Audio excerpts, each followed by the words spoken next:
Imam jedno pitanje za teologe. Jel Bog želi da mi znamo da on postoji? Ili ne želi da znamo da postoji, već da verujemo? Ili treća opcija, ne želi ni drugo, ali mislim da to nije baš tako interesantna opcija, tako da fokusirajmo se na ove prve dve. Dakle, da li želi da znamo da postoji ili ne želi da znamo, već da verujemo? Pitam, pošto mi je malo dosadno više da se vrtim u krug sa lažovima i obmanjivačima koji jedne sekunde tvrde da postoje dokazi da Bog postoji, a onda se okrenu i tvrde da ne smemo da imamo dokaze jer Bog ne želi da mi znamo, već da verujemo. Pa se onda ponovo vrate na ima dokaza da Bog postoji, što znači da želi da znamo, i tako se vrte u krug. A vrte se u krug jer odgovor nemaju, jer lupaju gluposti, jednostavno lupaju gluposti i onda naravno nemaju nikakav konkretan odgovor, pa se tako vrte u krug. Pa ja rekao da pitam da se izabere. Jer Bog želi da mi znamo ili ne želi da znamo, već samo da verujemo? Gde je problem sa obe opcije? Pa vrlo prosto. Što je inače i razlog zašto se vrte u krug.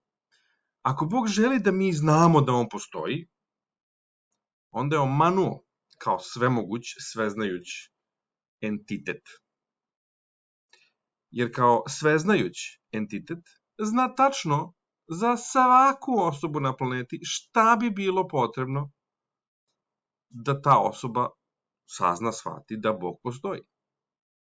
Dakle, ili on to ne zna, pardon, nije on, ono, oni, 3 u 1, ili on ne zna šta svakoj osobi je potrebno da shvati i sazna da on postoji. Znači, ili to ne zna, nije sveznajuć, ili zna, ali nije sposoban da to uradi svakoj osobi na planeti, da sve osobe lepo znaju da on postoji. Ili oba. Znači, ako želi da mi znamo da on postoji, onda je prilično jadan kao Bog. Niti je svemoguć, niti je sveznajuć. Jad i beda. Što je inače i odgovor svim onim bolesnicima koji lupetaju, ti ne želiš da znaš, Bog ti je dao signal, ali ti ne. Bog je sveznajuć i svemoguć, zna tačno onda šta bi mene ubedilo da on postoji, ali to nije uradio. Prema tome, ili je jadan, pa je nesposoban da to uradi, ili ne postoji, pa zato to nije uradio. Da, to su dve opcije. E sad, ako ne želi da znam, znači igra se žmurke, skriva se, to znači da želi da se slepo, bez dokaza,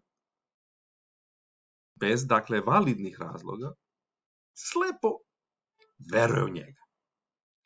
I onda je govedo, koje ne zaslužuje ni poštovanje, niti da se u njega veruje. Prosto. Naravno, uvek postoji ona opcija koja je najlogičnija i najviše u skladu sa svetom u kome se nalazimo, a to je da ga nema, niti da ga je ikad bilo. Ali znam da je to malo prekomplikovana opcija za neki, pa neću to da nudim kao mogućnost. Samo bih voleo da se odgovori na pitanje, da ti teolozi, eksperti, odgovore konkretno i direktno koji je odgovor, koja je opcija. Da li Bog želi da mi znamo da on postoji, pri čemu je jadan i nesposoban, ili ne želi, već hoće da slepo verujemo, pri čemu je jadan i odvratan. Koja od te dve opcije je ono, će biti odgovor u, recimo, ovom milenijumu. Prethodno 2 nije bio, pa rekao, ajde ovom treća sreća. Ne,